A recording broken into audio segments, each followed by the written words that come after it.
how important is that experience for your team? Yeah, it's just good for the program to get to this point. For our first goal when we got to Michigan was just make the NCAA tournament. Believe it or not, Michigan had not been there in 10 years or so. So getting there was good. Now, once you make a run to the national championship game like we did 4 years ago, you really want to get back to this level. I mean, we're really driven to get back to this level, and then now it gets to be a bounce of a ball. Anything can happen to get you to the next step. How important is Mo Wagner's play to this team and the energy specifically that he brings? I mean, both ways. I mean, I think Oklahoma State, we won really without him. We played smaller, and we had to play smaller in order to win. We obviously would not beat Louisville without him. We wouldn't beat Purdue this year earlier without him. He's a key part of what we do, and very valuable. Only 19 years old, and has a brilliant future. So love to have him, but I mean, we really can't. All our guys have to play pretty well for us to beat this Oregon team. How similar do you think Oregon is maybe to your team a little bit? It seems like they have a lot of guys that can score, kind of like you. Yeah, they got 4 guys on the perimeter that are all shooters. They can all get very, very hot. We have 5 guys that can shoot it. So it's very similar, but Bell is such a good player in the middle for them. They really have a lot of talent. I mean, really talented. I told our team, I said they would match with the UCLA team that we played as far as talent levels that we've seen this year, and that didn't work out so well for us when we played UCLA. So I hope we're a better team now than we were when we were playing them in Los Angeles. Do you regard the results of the tournament so far as some kind of indication for the season Big Ten to Virginia? Yeah, I just think it's hard for everybody to judge how good the Big Ten is until you're in it, and obviously it's hard for the committee to do that or the public perception. I mean, we were part of it. We lost to a good Virginia Tech team that we were ahead by 10 points with like 3 or 4 minutes to go, and we just didn't guard anybody. Credit Virginia Tech. We didn't guard anybody in the last 3 minutes, and they beat us. So that was okay. Virginia Tech went to Michigan and won. The Big Ten must be down. But it's little games like that can build up this hype and this perception that turned out to be wrong. John, as a 7 seed, do you guys embrace this Cinderella label, or do you figure that you guys are? Yeah, I don't think we see ourselves as a Cinderella. I think the seeds are the seeds, and it's very, as I said, I never will question that committee in any way, shape, or form. Our guys are just like Oregon. We're all been trying to get to this point all year long. We've just had our back to the wall a little bit longer than some other teams. We really had it. At the beginning of February, our back was to the wall. We had a lot of games. And go deep into your tournament probably to make the NCAA tournament.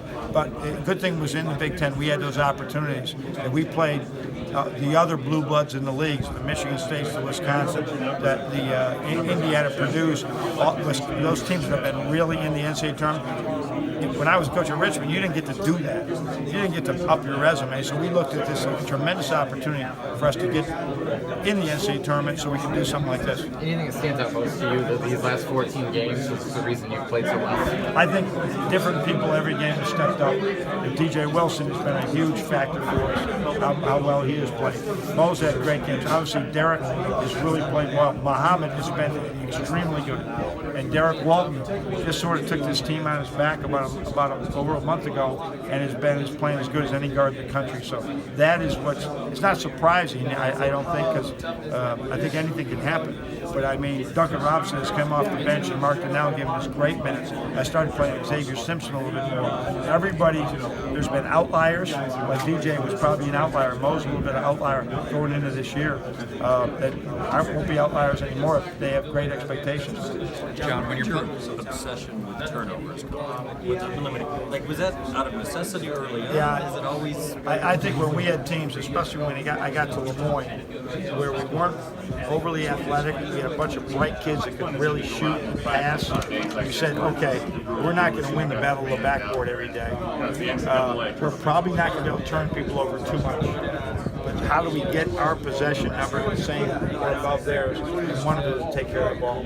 So it's an emphasis that we start working on pivoting and passing like they're at a camp in July. If they went to a first basketball camp in 7th grade, in July, and then it just continues on all year. Do they ever resist it? First year players Oh who yeah, don't quite know what's coming? no, I know.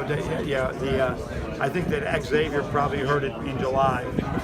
We take care of the ball in Michigan. We take care of the ball, and so he heard that a few times. You can ask him, and he's gotten much better with that because those guys that and I've had the guys with the my bads when they throw the ball away.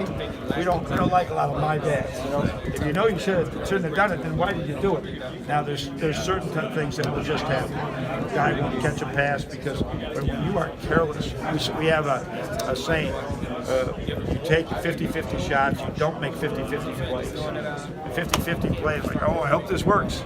No, you don't need to do that. If quarterbacks did that, there'd be pick six all day long. Right. You just there's just times there's always time on the clock to do something else if you think a play doesn't have a great percentage of work. John, how much does this group understand, especially when you're playing a team like Oklahoma State, the ability of taking the transition chances that are there offensively, but then also that you guys can really frustrate the team when you do go a full 30 seconds here and there on your shot clock. You're talking with Oregon. You said Oregon. Yeah, like similarly to what you were able to do against Oklahoma State. No, I think that it's our kids. You have to get easy points at this time of the year, or you're not going to score.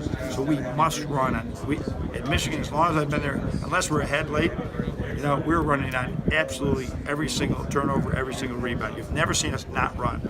Now, or the coaches not want them to run. Now, whether they run or not, that's up to whether they're going to sprint or not. A lot of our kids don't think running is jogging. We got to sprint up the court. So we have to take advantage of that against Oregon. Oregon's got this really unique stat: number one in the league in offensive transition, number one in defensive transition. I've never seen that stat because usually if you're scoring, you're outnumbered going the other way. And they really have done a great job at it, so that's a big challenge. And who's a better matchup for Brooks, DJ, or Zach? I think both of them will probably guard him at different times.